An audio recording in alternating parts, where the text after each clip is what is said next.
Bismillahirrahmanirrahim. Assalamualaikum warahmatullahi wabarakatuh. Alhamdulillah, alhamdulillahilladzi jama'ana fi hadza makanis syarif. Asyhadu an la ilaha illallah wahdahu la syarika lah wa asyhadu anna sayyidana Muhammadin asy-syarif wa ala alihi wa ashabihi ila yaumil syarif wa ba'd.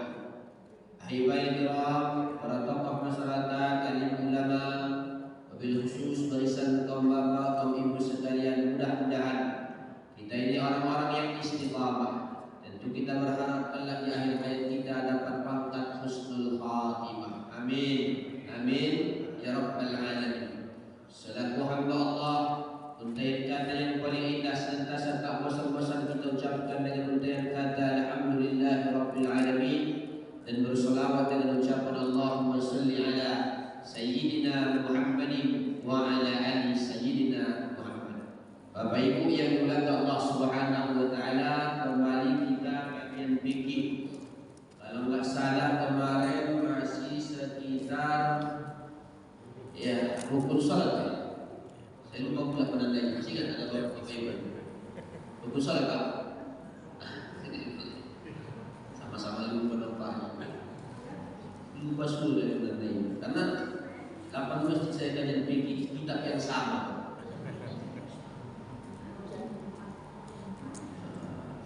Jadi kemarin rukun salat itu yang tidak ada khilaf di dalam mazhab Syafi'i adalah 13. Ya, sudah kita bahas kalau masalah kemarin surah Al-Fatihah dan syarat-syaratnya. Kemudian rukun yang selanjutnya adalah ar-ruku. Ruku ini juga Bapak Ibu, ini simple saja sebelum masuk kita pembahasan sunnah-sunnah salat dalam mazhab Syafi'i. Jadi ruku di sini adalah minhanul musalli bila inhinas ayyasiha ma qablahu min al-arkan. Jadi ruku ini juga Bapak Ibu adalah syarat daripada rukun ibadah salat. Min arkani salat, termasuk rukun salat yaitu ruku. Ruku ini secara sempurna wa akmaluha, paling tidak tangan ini enggak boleh lewat dari ruku. Jadi ini Bapak Ibu, ibaratnya ruku itu dalam hadis berarti ini berarti ruku. Ini tak boleh lewat dia lah. Sini ya. Tangan ini tak boleh terlalu dilebarkan, tapi dia biasa saja. Dan ini tak boleh makruh kalau dia model keledai yang sedang atau ayam. Ini makruh ini. Tangan juga dia lurus begini aja. Dia begini, jadi dia begini. Cara ruku. Itu tata caranya diajarkan secara sempurna. Ruku ini kenapa termasuk rukun? Ada pembacaannya itu sunnah ayat. Baca subhanallahil azim wa bihamdi. Andai kata Bapak Ibu diam saja ya sah. Tapi ruku itu enggak boleh tinggal. Kenapa? Sama kedudukannya seperti rukun surah Al-Fatihah. Tapi di dalam sholat ini ada hal yang penting, masakin yang akan nanti bisa saja kita jumpai. Bukan hanya sekedar ruku, yang ada kalanya kadang-kadang yang sering pada surah Al-Fatihah. Ini Bapak Ibu. Contoh kita berikan gambar. Andai kata nanti ada imam, Bapak Ibu. Jamaah makmum ini sudah yakin sholat Isya ini sudah 4 rakaat. Dan Bapak Ibu sudah yakin semua baca Fatihah. Karena macam Syafi'i makmum juga baca Fatihah. Lalu tiba-tiba imamnya menambah lagi naik, dia buat 5 rakaat. Sementara kita ingat di konsep dasar bahwa imam itu mesti diikuti, nggak boleh dilawan. Imam yang bagaimana? Kan begitu Pak? Imam yang bagaimana? Ada kalanya kita masih ditegur mengikutinya, ada kalanya tidak. Tengok dulu konteksnya. Tengok dulu kalau rukun yang diapakan. Contoh kita sudah yakin ini 4 rakaat pas yakin kita dan kita sudah baca Fatihah, tiba-tiba imam dinaik lagi, apakah kita wajib mengikutinya? Bapak Ibu, jadi kita pentingnya ngaji. Maka kita dikasih solusi oleh mazhab Syafi'i berdasarkan dalil 2 cara. Gimana? Pertama, di saat sedemikian ya tidak boleh kita ikuti imam yang menambah dari rakaat yang 4 menjadi 5, kita tetap pada tasahud akhir. Ya, cara pertama kita mufaraqah. Di saat ini, wahai imam, walaupun dari awal aku ikut kamu, sekarang kita berpisah. Nah, ini berpisah dia Pak. Maksudnya apa? Cukup dinyanyikan para tukar. Aku mufaraqah dari engkau imam. Jadi kita sholat sendiri lanjut. Jadi salam dewi dalam sendiri. Bil alamin innaka hamidum majid. Cara pertama. Cara yang kedua, kalau Bapak Ibu sabar, tunggu imam itu pas di tasawuf sampai dia tasawuf. Syukur-syukur dia cepat imamnya. Ya, jadi kita tasawuf itu diperpanjang. Apa doanya? Ya, kalau dapat cikir-cikir panjang, lebih alamin innaka hamidum majid dibaca. Tidak bisa kata ulama, ulangi saja doa yang Bapak Ibu paling hafal. Kalau tengok dari wajah Bapak Ibu pasti hafal doa ini. Apa itu? Rabbana atina fid dunya hasanah wa fil akhirati hasanah wa qina adzabannar. Kalau enggak ada jamaah langsung hafal ini parah betul. Itu parah kata beliau. Nah, jadi Rabbana atina fid dunya, ulangi sampai nanti salam bersama imam yang menambah tadi. Karena boleh jadi imam itu dia baru sadar di rakaat yang keempat tadi nampaknya saya enggak baca Fatihah. Ditambahnya dan ini saking pentingnya Bapak Ibu ya rukun ini. Saya ingin mendudukkan rukun salat. Ya, ini konteksnya. Tapi ada kalanya Bapak Ibu kita ini mesti mengikut imam. Contoh, imam lupa tasahud awal. Bapak Ibu lupa tasahud awal. Sementara hukum tasawuf awal itu sunnah abad, bukan rukun. Sunnah abad. Kalau dia sunnah abad, ya maka ketika imam tadi lupa dia sudah tegak berdiri, itu kita jangan ujuk-ujuk makmum ini subhanallah, subhanallah. Kadang-kadang selain tidak mesti kita di saat itu mengatakan subhanallah bagi laki-laki. Kenapa? Nanti kitalah faktor yang menyebabkan imam batal. Kenapa? Ketika tadi kita katakan subhanallah, imam itu sudah berdiri, balik lagi dia. Mau dia diatur makmumnya. Balik lagi dia. Balik dia. Yubatilu sholat, maka batallah dia punya sholat. Batal dia punya sholat. Gak boleh. Itu macam Syafi'i. Siapa yang tanya, ya itu di mazhab Syafi'i itu. Memang begitu konteksnya aturan. Andai kata dia, ya maka batal salat. Sama, ya. Tapi ada kalanya, ya sesuatu itu bersifat sunnah abad, ada sunnah ayat. Kalau sunnah abad nanti ada pembahasannya dalam sunnah-sunnah. Kalau sunnah abad itu anggota yang tertentu dalam sholat yang andai kata tertinggal dianjurkan diganti dengan sujud sahwi. Kalau sunnah hayat tidak mesti ada sujud sahwi, tidak apa-apa tertinggal. Ini konteksnya berbeda. Jadi kalau tadi rukun itu nggak mesti Pak, kalau salah. Tapi kalau tadi hanya lupa tadi yang bersifat abad, itu kita ikuti aja imam. Syukur-syukur nanti imam itu dia sujud sahwi. Wajib kita ikuti sudah ya. Kalau sujud sahwi imam, kita tetap sujud sahwi. Tapi ada kata imam sudah sah. Sama dia sama imam yang biasa. Ya biasanya imam ini pakai kunut. Tiba-tiba tak pakai kunut dengan syarat dia lupa. Lalu datang bapak terlalu penakut, saya ini Ya, maka saya sholatnya tidak sah. Diulangnya sholat, tidak mesti. Karena kunut juga dalam mazhab Syafi'i sunnah muakkad, bukan rukun. Bukan rukun, Bang. Ya, bukan rukun. Itu mazhab Syafi'i. Imam Syafi'i. Kenapa? Imam Syafi'i juga wasollat Syafi'i. Imam Syafi'i pernah sholat inda minbari Abi Hanifah. Di sana ada makam Abu Hanifah. Dia berkunjung menjumpai muridnya Imam Abu Hanifah bernama Muhammad Hasan As-Syaibani dan termasuk Abu Yusuf. Imam Syafi'i beserta beberapa muridnya. Lalu ya Imam Syafi'i sholat subuh, dia disuruh imam. Dia sholat subuh. Walam yakun. Tiba-tiba Imam Syafi'i tak berkunut. Tentu ini Pak bertanya-tanya pada muridnya. Ini tak iya guru ini. Selama bersamanya kami berkunut. Ya, rupanya apa? Ketika ditanya Imam Syafi'i, saya ini tidak lain tidak bukan, saya ini takriman wa ta'adduman li Abi Hanifah. Saya menghargai, menghormati Imam Abu Hanifah karena dia tidak mensunnahkan kunut subuh. Begitu Pak sesama imam itu, saling hormat menghormati. Dan kita yang di bawah ini negara-negara itu kita berkelahi negara-negara yang sunnah berkelahi di masjid. Ya, lalu kita melakukan yang haram.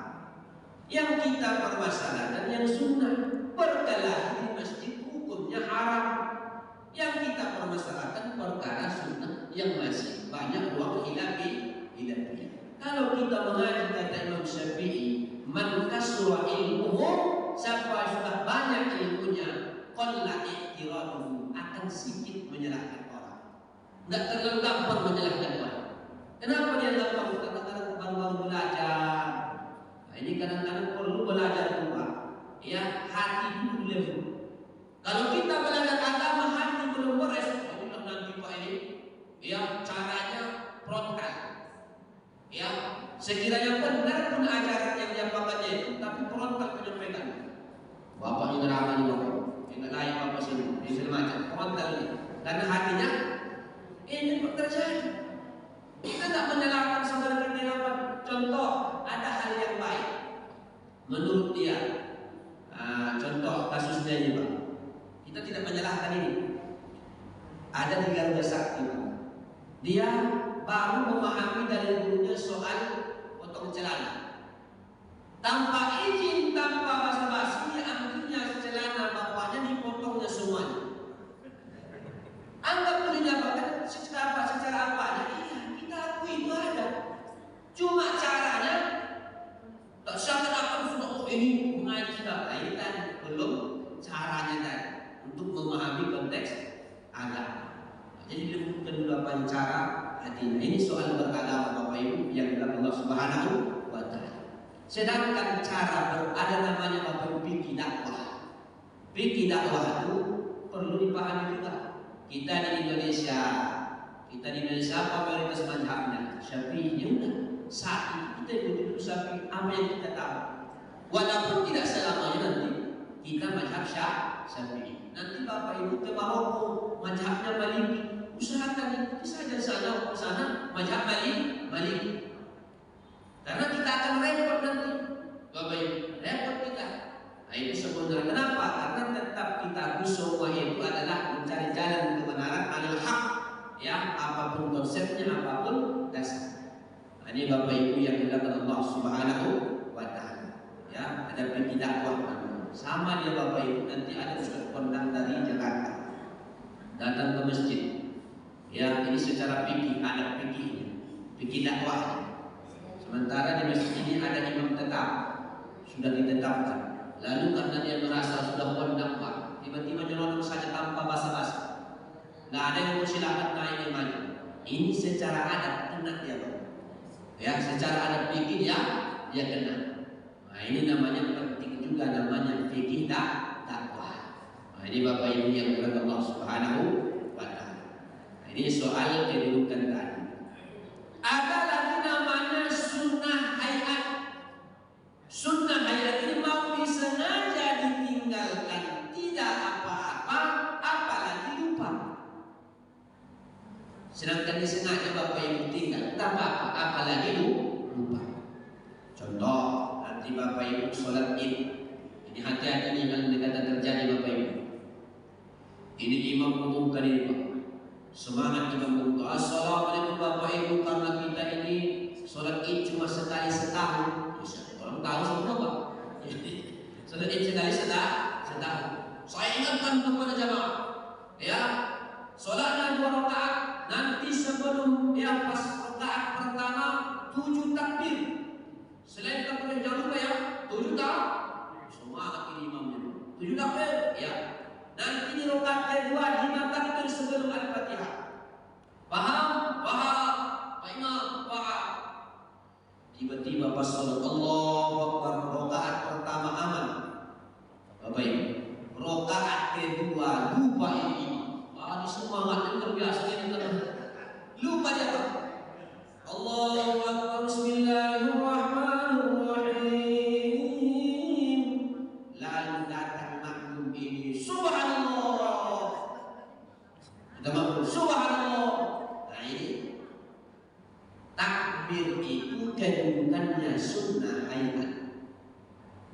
Mau dia sengaja tidak apa-apa, apalagi dia maka ini imam tadi tidak boleh di saat itu mau diatur makmum.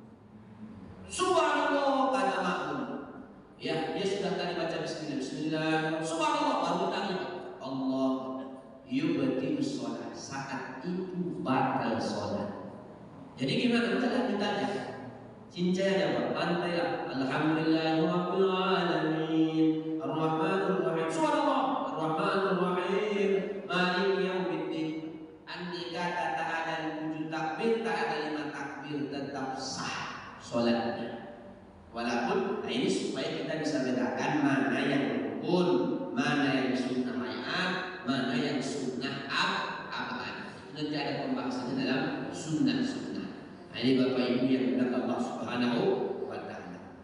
Ini kedudukan rukun ini penting Bapak Ibu, termasuk memahami Al-Fatihah. Makanya kalau kita sholat di zakat al-masbuk, kalau kita masuk Bapak Ibu, ya kalau waktunya rasa-rasanya waktunya itu kita cuma cukup baca Fatihah, jangan lagi baca doa iftitah.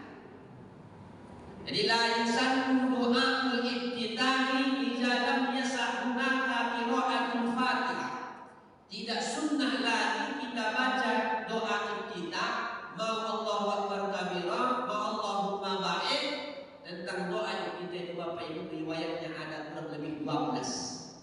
Kalau ibu sholat sendiri nggak apa-apa, pakai 12 daripada apa? Subuh, Qudusun Rabbuna yang dipilih oleh mazhab Hanafi.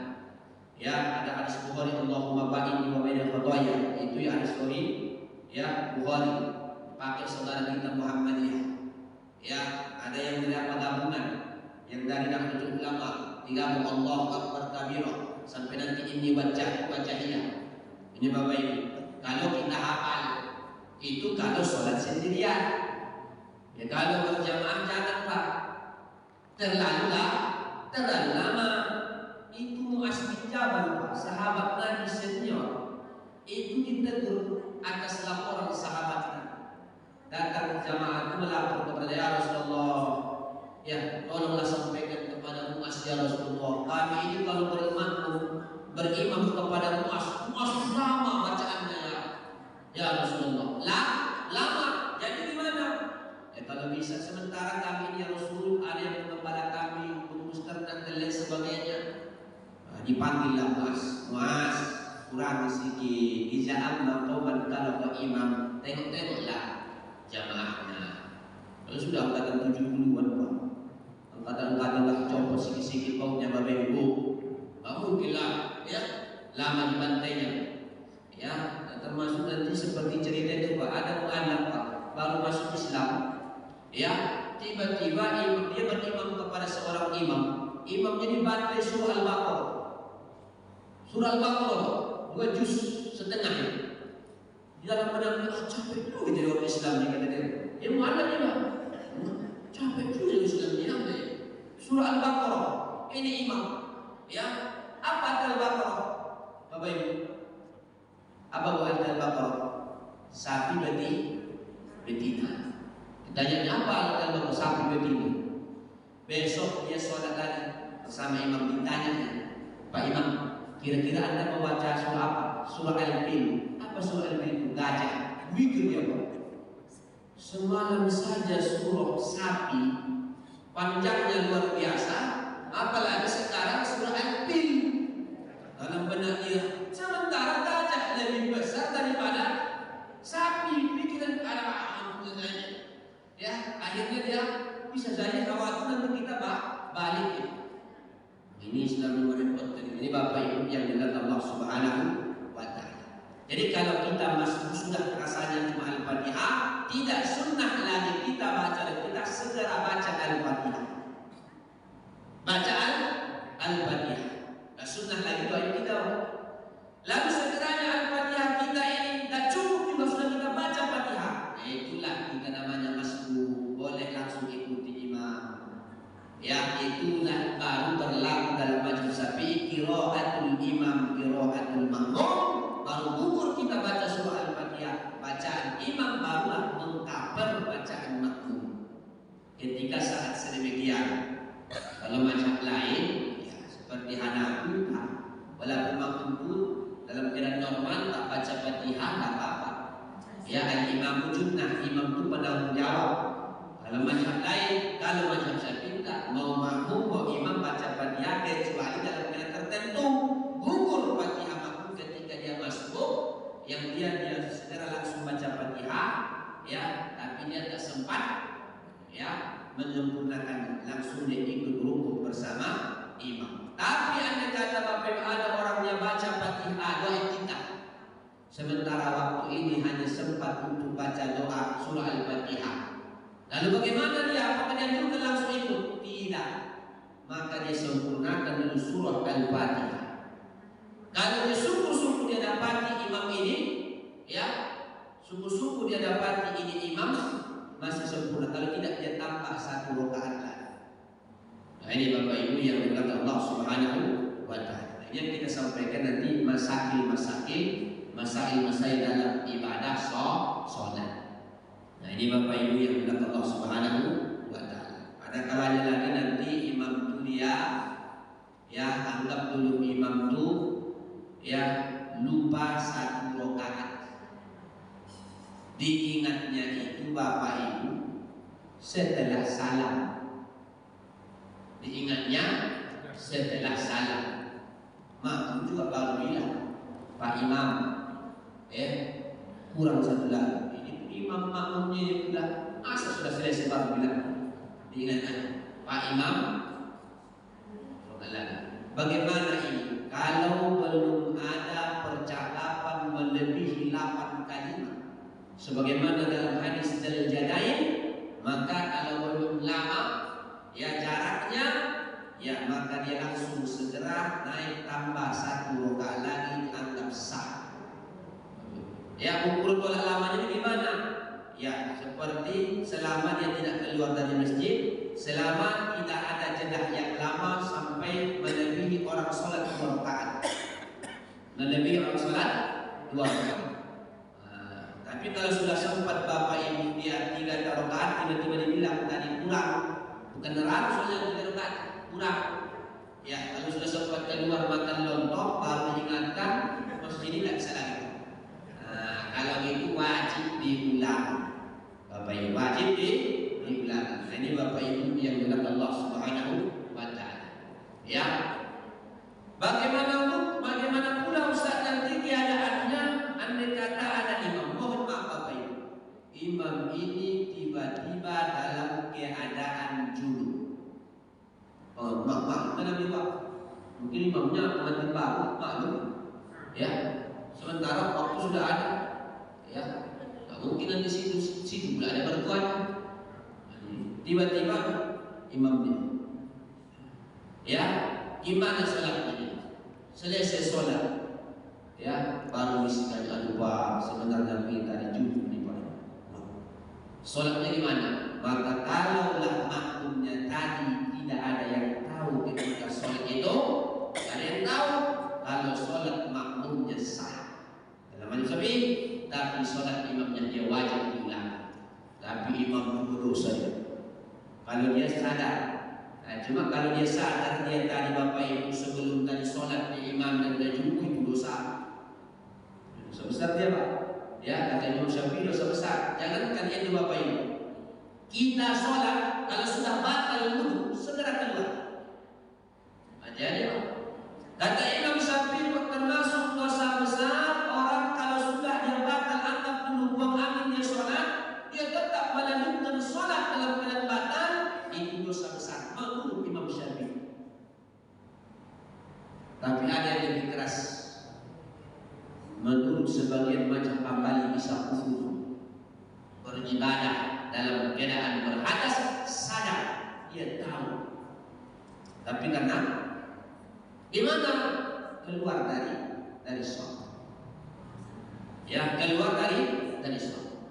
Cuma tadi seperti yang sudah saya sampaikan, kalau keluar dari sholat dianjurkan kalau ada lidah atau tutup mulut, ya tutup mulut.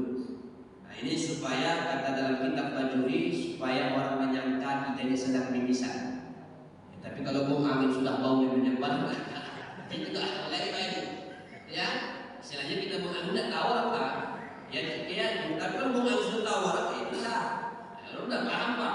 Tapi yang dikata nggak ada juga itu. Buang angin itu nggak ada baunya, tapi dia sadar dia tahu. Nah, maka kita juga begitu. Jangan disangka orang kita sedang mimisan. Gimana caranya sementara ini sok padat? Kalau sudah sedang hajat, ya itu tak berlaku. Boleh kita kalau nggak ada uang, kalau sudah sedang hajat itu nggak berlaku. Ada nanti ketentuannya, ya tak berlaku kita ini. Nggak berlaku kita begini kepada anak kecil, lewat anak kecil kita halangi begini nggak berlaku juga. Terjadi Pak di kampung, entah dia baru belajar agama, ya lewat dari anak ini. Memang kita ini kalau masih kecil betul tak dianjurkan kalau masih kecil betul. Bapak Ibu, ulama itu mengasih batasan tempat 5-6 tahun kalau untuk memelatih. Tapi kalau baru 2 tahun sekian, lari-lari. Ini kejadian di kampung. Tiba-tiba entah kawan dia baru belajar agama, mungkin dia jengkel tuh, pertama mungkin orang lewat ada kecil depan ini, ditonjok lagi dia.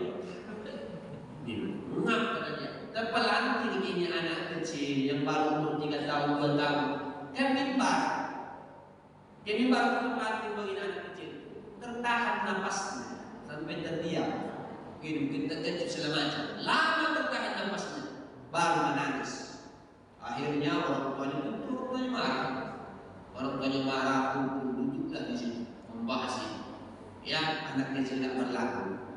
Kemudian yang kedua tak berlaku begini ketika nanti sholat Bapak Ibu di jalan.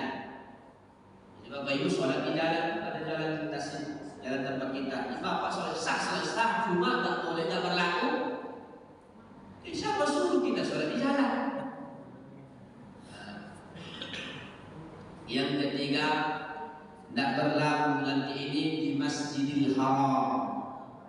Nanti Bapak Ibu nanti pergi Masjidil Haram, akan petenteng di bawah nanti ada kalanya sampai sana, oh ini, Bapak kecil, datang orang-orang bagian apa tu Bang? Ya, yang besar-besar tu, ya datang dia dilangkahi kadang kita, ya dilangkahi, jangan sadar. Ya. Pernah kita guru kita sholat dia tiba-tiba rasanya gelap Pak. Ya, mohon maaf, rupanya dia sudah masuk ada pada lebar rok apa yang orang besar-besar itu. Masuk di sangkanya gini gelap, kok bisa gelap? Rupanya dia masuk ke kain yang abadi. Saking apa? Dulu Pak, masuk dia situ. Orang apa? Itu apa yang di sana? Orang negeri ya, orang Timur Tengah sebagainya itu orang tua Bapak juga macam kita mandinya 3 hari sekali. Mereka itu paling mandinya itu 2 kali seminggu. Ada yang 3 kali dalam seminggu cuma sekali. Ada dalam seminggu 2 kali. Itu mereka mandi. Ini punya orang Sultan, punya orang Sudan. Itu orang tak kasih benang berapa kali? Dalam seminggu sekali atau 2 kali adanya. Biasa kali. Kalau kita jangan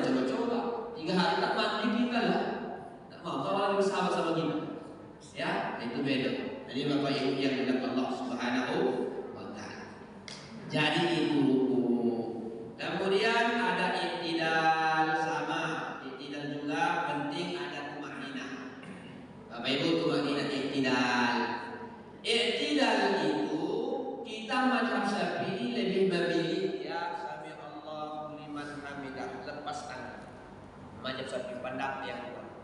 Tapi ada juga yang pendapat mazhab lain nanti aku sami Allah liman tetap dia begitu. Nanti Bapak Ibu jumpa itu begitu. Ya enggak apa-apa. Cuma Imam An-Nawawi irsal. Makruh kalau kita sholat tanpa irsal dalam i'tidal. Jadi kita kalau begini semua duduk mazhab Syafi'i yang kuat, yang utama. Jadi kita alhamdulillah begitu. Dilepas dia tangan. Ketika i'tidal. Jadi Bapak, karena i'tidal ini juga termasuk rukun yang keenam.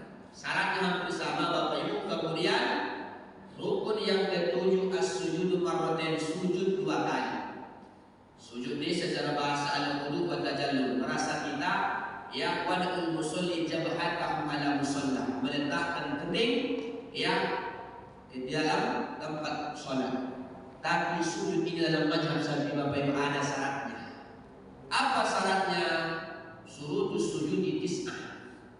Di antara syaratnya pertama yang paling pokok adalah pertama jangan pernah kita alla yaksida bihi ghairuh. Ketika sujud itu jangan kita bermaksud sujud kepada yang lain kecuali selain kepada Allah. Tak boleh kita saya sujud mikirkan yang lain. Kemudian tumaninah, ya, kemudian ayyasjuda ala sab'ati a'dha'i, mesti sujud 7 anggota. Bapak Ibu, penting ini sujud 7 anggota. Apa saja? Jabhah, kening. Ya, bagi yang punya kening, Bapak Ibu. Ada juga saja yang punya kening. Ada bapak saat ini banyak. Ya, tetap dia dianjurkan. Yang kedua, butunil yadain. Mesti menempel. Bapak Ibu, ya, mesti menempel. Baru kata yang kedua lutut. Nah, itu juga anggota sujud yang mesti. Mana lagi wabutuni asabi yang dijelain, yaitu jari-jari perut, jari-jari kaki. Ya, kemudian walaji yajibu juz'un min kulli wahid minha wa la yajibu masalan kullu jabhah.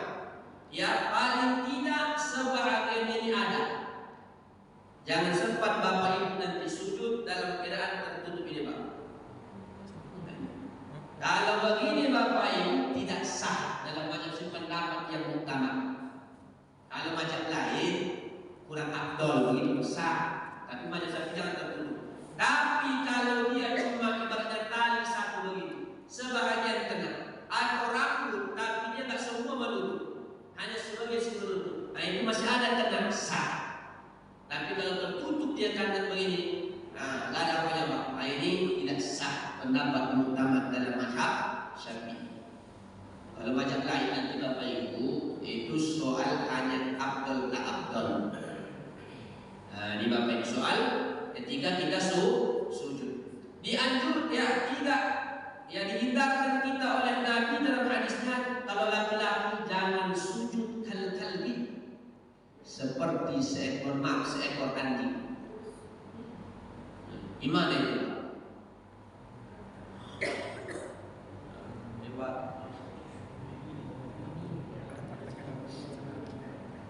Jadi begini Bapak, jangan sujud seperti laki-laki nih, begini. Ikut namanya. Ya soalnya kita. Tapi laki-laki itu dia merenggangkan ini dengan ini dan begini. Sebagaimana waktu kita begini arahnya sama. Kalau perempuan boleh dia begini, merapatkan perut ininya dengan perut perempuan dan ini. Tapi laki-laki direnggangkan. Tapi Bapak Ibu jangan terlalu renggang. Tersinggung kawan sebelah. Nah, ini soal sunnah ditempelkan hidung. Makruh kalau sujud tanpa menempelkan hidung dalam mazhab Syafi'i. Jadi dia hidung jabhah dengan hidung bersamaan.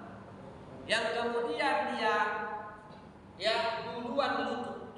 Bapak Ibu bagi yang sehat, bagi yang kuat. Ya, ini perbedaan nanti.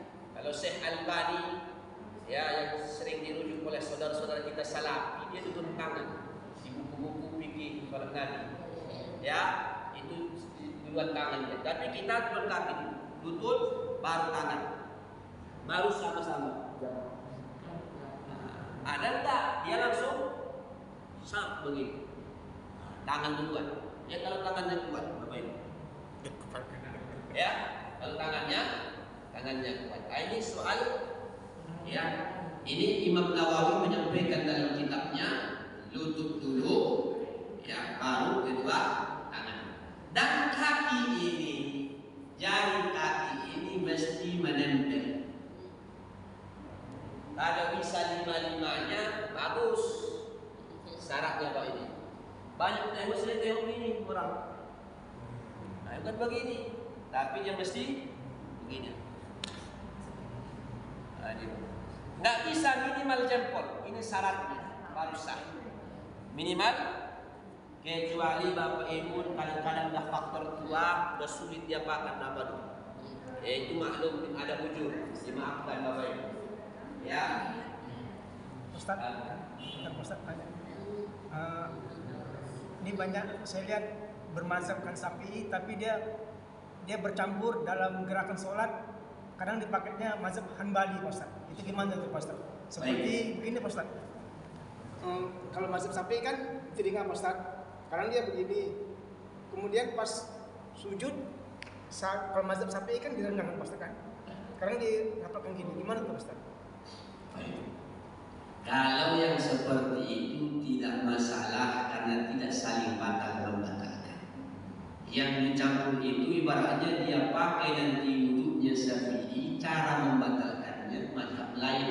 Jadi nanti ada pembahasan dia, ada salahnya tidak apa-apa bercampur-campur, cuma itu karena kadang-kadang itu tadi karena kurang fokus dia membahas pemahaman dia satu mazhab saja.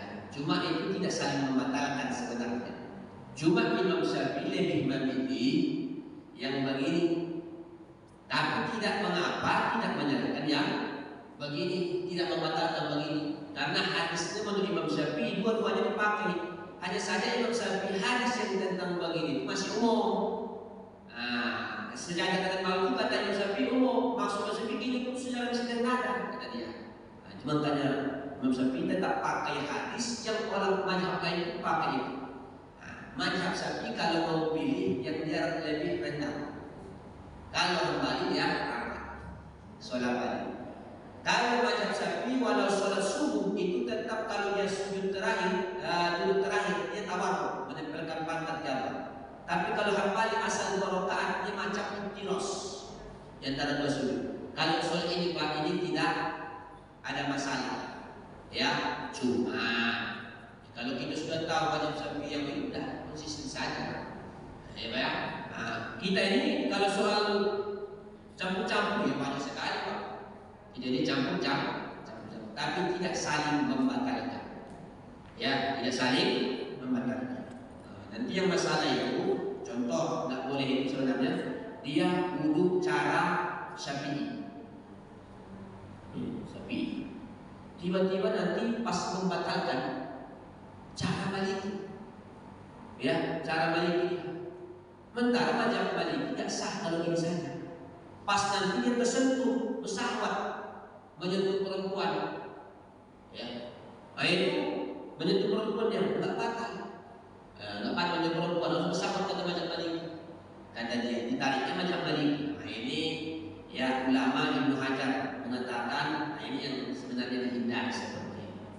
Ya, dihindari seperti ini dan termasuk nanti mencari enak-enaknya saja. Dan kita juga Bapak Ibu, mazhab ini sebenarnya tidak bersifat qat'i. Ada kalanya nanti kita ini nggak bisa memakai mazhab yang kita anut. Ya, kita orang awam seharusnya mesti memilih mazhab. Kita orang awam karena kita nggak memahami dalil dan memahami hadis. Ya, yang saya tahu kita. Nah, ini Pak. Kalau itu tidak masalah. Ya. Di masjid kita sekarang kalau subuh pakai doa penulisan. Nah, apakah kita setelah doa itu langsung sujud atau perlu Imam Nawawi menyebutkan 3. Angkat tangan tanpa mengusap wajah. Yang kedua angkat tangan mengusap wajah. Yang ketiga kunut tanpa angkat tangan tanpa mengusap wajah. Tapi wa an ta'tamida yang pendapat yang kuat dalam kunut angkat tangan tanpa mengusap wajah. Itu yang dipilih dalam mazhab Syafi'i. Yang ucapkan amin. Boleh dijaharkan semuanya. Boleh nanti ketika pujian disirkan. Ya, fa innaka taqdi. Baru yang kedua boleh. Fa innaka taqdi wa la ilaha Imam Hambali saja yang tidak mengajukan mulut, Pak. Muridnya bertanya, Syekh, aku ini pulang ke kampung saya mazhab Syafi'i, angkat tangan ucapkan amin tanpa mengusap. Itu yang kuat dalam mazhab Syafi'i. Kalau masuk ya angkat tangan tanpa mengusap ke wajah, langsung sujud, ikut sujud. Wallahu a'lam bishawab. Itu ada dalam mazhab Syafi'i. Nah, ini saja Bapak Ibu. Karena sudah masuk waktu akhir ini. Assalamualaikum warahmatullahi wabarakatuh. Insyaallah pertemuan selanjutnya tentang sunnah-sunnah salat. Ya, jadi Bapak Ibu.